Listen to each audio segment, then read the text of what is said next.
For today's video mga idol, gagawa ko ng isang masarap na panghimagas. Pero bago ang lahat, kung bago pa lamang po kayo sa aking channel, please subscribe para updated po kayo sa aking mga video.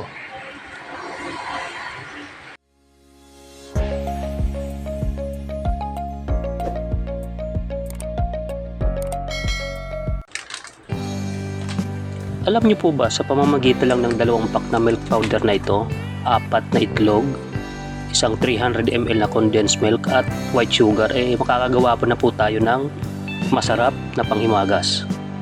Kahit ano pong brand ng milk powder pwede pong gamitin. Tara, umpisa na po natin.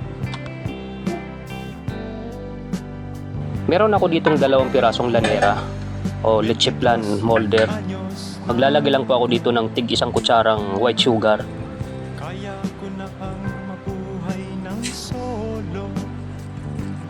Kakaramilis lang po natin yung asukal sa loob ng molder na to.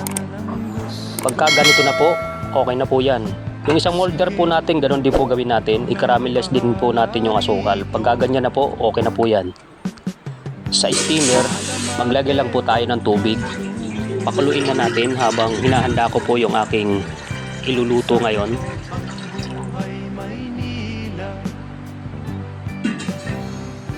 Meron po ako ditong isang bowl.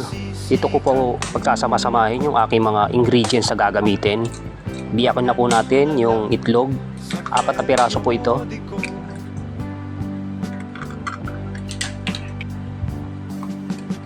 Ilagay na po natin yung 2 pack ng milk powder.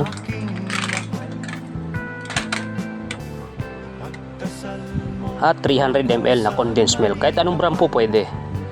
Depende na po yan sa inyo kung anong tipo nyong condensed milk na gagamitin.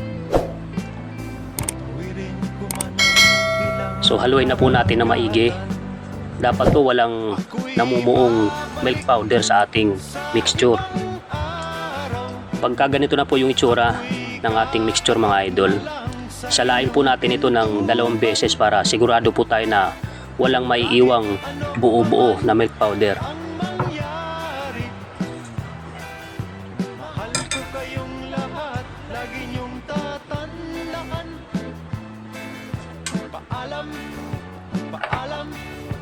Paalam na lang sa inyo.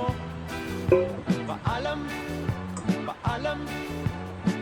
na lang sa inyo. Paalam.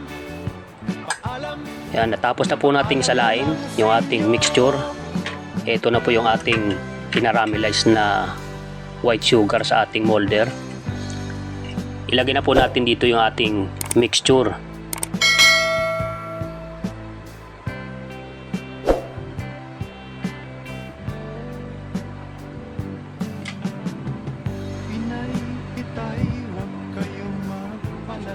Pagkatapos po natin maibuhos yung mixture sa ating lyanera, takpan po natin ito ng aluminum foil para po hindi siya mapasukan o malagyan ng tubig.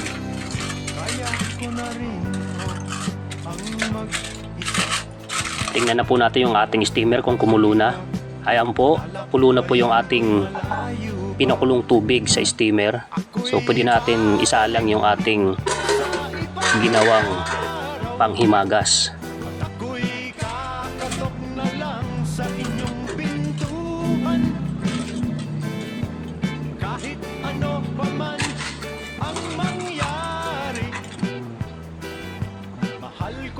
Takpan na po natin yung ating steamer.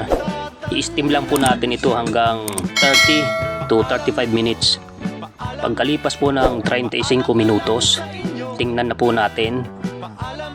Ang gagawin ko po dito mga idol, tutusukin ko ito ng stick o kaya toothpick. Titingnan ko kung may sumama pang mixture sa ating stick.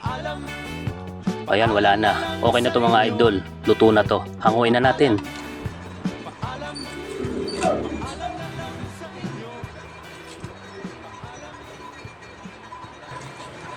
Buksan na po natin mga idol.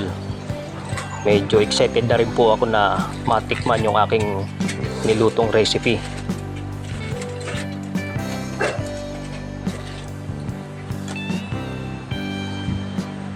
Kung hindi pa po kayo nakapag-subscribe sa aking channel, pakipindutin lamang po yung ating notification bell button para updated po kayo sa aking mga video at sa susunod ko pang gagawin mga video. Salamat po sa panonood.